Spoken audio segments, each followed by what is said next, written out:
ಬುರುಡೆ ಪ್ರಕರಣಕ್ಕೆ ಮತ್ತೊಂದು mega twist ಸಿಗ್ತಾ ಇದೆ. ಚಿನ್ನಯ್ಯ ಪತ್ನಿ ಕೊಟ್ಟರು ಮಹತ್ವದ ಟ್ವಿಸ್ಟ್. ಬುರುಡೆ ಕೇಸ್, ಆ ಕೇಸಿಗೆ ಮತ್ತೊಂದು ಮೆಗಾ ಟ್ವಿಸ್ಟ್ ಸಿಗ್ತಾ ಇದೆ.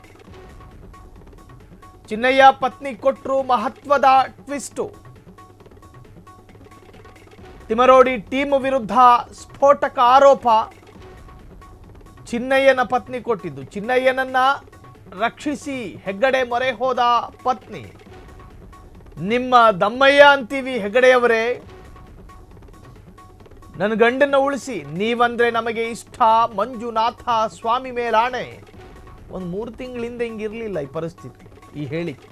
ಚಿನ್ನಯ್ಯನನ್ನ ರಕ್ಷಣೆ ಮಾಡಿ ನನ್ನ ಹತ್ರ ಸೇರಿಸಿ, ಕಣ್ಣೀರಿಟ್ಟುಕೊಂಡು ಗೋಗರೆದ ಮಲ್ಲಿಕಾ ಚಿನ್ನಯ್ಯ. ಹೆಂಡತಿ ಇಬ್ಬರು ಇದ್ದಾರೆ, ಇದು ಯಾವ ಹೆಂಡತಿ ಅನ್ನೋದು ಗೊತ್ತಾಗ್ತಿಲ್ಲ. ನನ್ನ ಪತಿ ಚಿನ್ನಯ್ಯ ವಿರುದ್ಧ ಷಡ್ಯಂತ್ರ ನಡೆದಿದೆ, ನಾನು ಹೇಳಿದಂತೆ ಕೇಳಬೇಕು ಎಂದು ಬೆದರಿಕೆ ಹಾಕಿದ್ದಾರೆ. ವಿಠಲಗೌಡರ ಗುರುತು ಮಾಡಿ ಕೊಟ್ಟಂತೆ ಚಿನ್ನಯ್ಯ ಹೇಳಿಕೆ. ವಿಠಲಗೌಡ ತೋರಿಸಿದ ಕಡೆ ಬುರುಡೆ ಅವರೇ ಇಟ್ಟಿರಬಹುದು. ಇಡೀ ಪ್ರಕರಣಕ್ಕೆ ಹೊಸ ಟ್ವಿಸ್ಟ್ ಕೊಟ್ಟ ಚಿನ್ನಯ್ಯನ ಪತ್ನಿ ಮಾತು. ಈ ಹೇಳಿಕೆಯಲ್ಲಿ ಸತ್ಯ ಎಷ್ಟು? SIT ತನಿಖೆ ನಡೆಯಲಿ. ಬುರುಡೆ ಪ್ರಕರಣಕ್ಕೆ ಮತ್ತೊಂದು ಮೆಗಾ ಟ್ವಿಸ್ಟ್. ತಿಮರೋಡಿಯ ಮನೆಗೆ ಪ್ರಥಮವಾಗಿ ಭೇಟಿ ಕೊಟ್ಟಿದ್ದು ನಿಮ್ಮ ಗಂಡ ಚಿನ್ನಯ್ಯ. ಭೇಟಿ ಕೊಟ್ಟು ಮುಖಾಮುಖಿ ತಾಸುಗಟ್ಲೆ ಕೂತ್ಕೊಂಡು ಮಾತಾಡಿದ್ದು ನಿಮ್ಮ ಗಂಡ ಚಿನ್ನಯ್ಯ.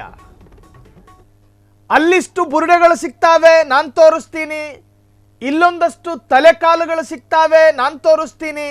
ಅಲ್ಲಿ ಸೊಂಟದ ಭಾಗ ಸಿಗ್ತಾವೆ, ನಾನು ತೋರಿಸ್ತೀನಿ ಅಂತ ಹೇಳಿದ್ದು ಇದೇ ನಿಮ್ಮ ಗಂಡ ಚಿನ್ನಯ್ಯ. ಆ ಸಂದರ್ಭದಲ್ಲಿ ನೀವು ಪಕ್ಕದಲ್ಲೇ ಕೂತ್ಕೊಂಡು ಹೂ ಅಂತ ಹೇಳಿ ಹೂಂಕರಿಸ್ತಿದ್ರಿ. ಆಗ ಈ ತರಹದ ಮಾತುಗಳು ನಿಮ್ಮಿಂದ ವ್ಯಕ್ತವಾಗಿರಲಿಲ್ಲ. ಈಗ ಯಾಕೆ ಅಂತ ಹೇಳಿ ಒಂದು ವರ್ಗದ ಪರ ಮಾತನಾಡುವ ಜನ ಪ್ರಶ್ನೆ ಮಾಡ್ತಾ ಇದ್ದಾರೆ. ವಿಠಲಗೌಡರ ಮೇಲೆ ನಮಗೆ ಸಂದೇಹವಿದೆ, ಆತನೇ ಹೂತಿಟ್ಟು ಅದೇ ಸ್ಥಳಕ್ಕೆ ಹೋಗಿ ತಂದಿರಬಹುದು ಅನ್ನೋ ಶಂಕೆಯನ್ನು ವ್ಯಕ್ತಪಡಿಸ್ತಿದ್ದಾರೆ. ಚಿನ್ನಯ್ಯರ ಧರ್ಮಪತ್ನಿ, ಆತನಿಗೆ 2 ಹೆಂಡತಿಯರು,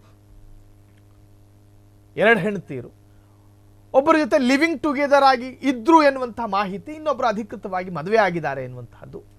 ಸೊ ಈ ಧರ್ಮಪತ್ನಿ ಈಗ ಆರೋಪ ಮಾಡ್ತಾ ಇರೋದು ತಿಮರೋಡಿ ಟೀಮ್ ವಿರುದ್ಧ.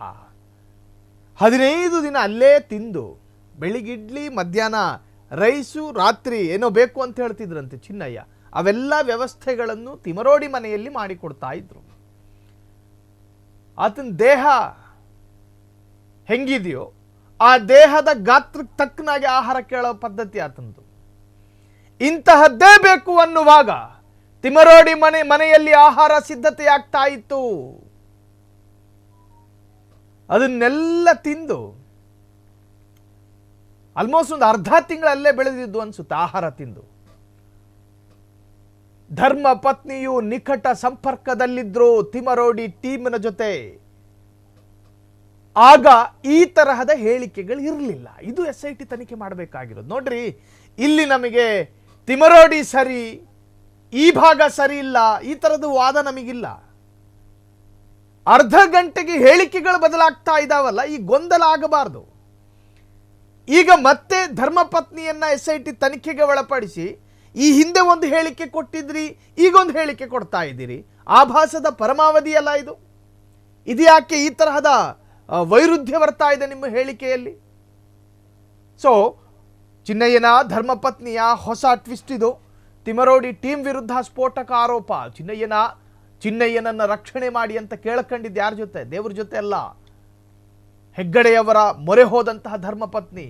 ನಿಮ್ಮ ದಮ್ಮಯ್ಯ ಆಗ್ತೀನಿ, ಹೆಗ್ಗಡೆಯವರೇ, ನೀವಂದ್ರೆ ನಮಗೆ ಇಷ್ಟ, ಮಂಜುನಾಥ ಸ್ವಾಮಿ ಆಣೆ. ಚಿನ್ನಯ್ಯನನ್ನ ರಕ್ಷಣೆ ಮಾಡಿ ನನ್ನ ಹತ್ರ ಸೇರಿಸಿ. ಚಿನ್ನಯ್ಯನನ್ನ ರಕ್ಷಣೆ ಮಾಡಬೇಕಾಗಿರೋದು ನಮ್ಮ ರಾಜ್ಯದ ಕಾನೂನು, ನಮ್ಮ ದೇಶದ ಕಾನೂನು. ಹೆಗ್ಗಡೆಯವರಲ್ಲ, ಹೆಗ್ಗಡೆಯವರು ನ್ಯಾಯಾಧೀಶರೂ ಅಲ್ಲ, ಅವರು ಕಾನೂನಿನ ಭಾಗವೂ ಅಲ್ಲ, ರಾಜ್ಯಸಭಾ ಸದಸ್ಯ. ಸೊ ಚಿನ್ನಯ್ಯನನ್ನ ಈಗ ಆರೋಪಿ ಎಂದು ಕನ್ಸಿಡರ್ ಮಾಡಲಾಗಿದೆ. ಈ ಪ್ರಕರಣದಲ್ಲಿ ಆತನನ್ನ ಶಿವಮೊಗ್ಗದ ಕಾರಾಗೃಹದಲ್ಲಿ ಇಡಲಾಗಿದೆ. ಕಾರಣ, ಅತಿ ಸೂಕ್ಷ್ಮವಾದ ಪ್ರಕರಣ. ತೀರ್ಪು ಪ್ರಕಟ ಆಗುವವರೆಗೂ ಕೂಡ ಚಿನ್ನಯ್ಯನನ್ನ ಬಿಡುವ ಪ್ರಶ್ನೆಯೇ ಇಲ್ಲ ಅಂತ ಹೇಳಿ ಮೊನ್ನೆಯಷ್ಟೇ ಆತನ ಜಾಮೀನು ನಿರಾಕರಣೆಯಾಯಿತು. ಸೊ ಈಗ ಧರ್ಮಪತ್ನಿಯ ಅಳಲು ನಿಜಕ್ಕೂ ಸೋಷಿಯಲ್ ಮೀಡಿಯಾದಲ್ಲಿ ಬಹಳಷ್ಟು ಚರ್ಚೆಗೂ ಕೂಡ ಕಾರಣವಾಗಿದೆ. ಚಿನ್ನಯ್ಯನ ಧರ್ಮಪತ್ನಿಯ ಈ ತರಹದ್ದೊಂದು ಆರೋಪ ನಿಜಕ್ಕೂ ವೈರುಧ್ಯತೆಗಳನ್ನು ಮೂಡಿಸ್ತಾ ಇದೆ. ಆರಂಭದಲ್ಲಿ ಈ ತರಹದ ಹೇಳಿಕೆಗಳು ಇರಲಿಲ್ಲ, ಆದರೆ ಇತ್ತೀಚೆಗೆ ಈ ತರಹದ ಆರೋಪವನ್ನ ಚಿನ್ನಯ್ಯನ ಧರ್ಮಪತ್ನಿ ಮಾಡ್ತಾ ಇದ್ದಾರೆ. ಕ್ಷಣ ಕ್ಷಣದ ಸುದ್ದಿಗಳಿಗಾಗಿ ಫ್ರೀಡಂ ಟಿವಿ ಸಬ್ಸ್ಕ್ರೈಬ್ ಮಾಡಿ, ಲೈಕ್ ಮಾಡಿ ಹಾಗೂ ಫಾಲೋ ಮಾಡಿ. ಹೊಸ ಸುದ್ದಿಗಳ ನೋಟಿಫಿಕೇಶನ್ಗಾಗಿ ಬೆಲ್ ಐಕಾನ್ ಮೇಲೆ ಕ್ಲಿಕ್ ಮಾಡಿ.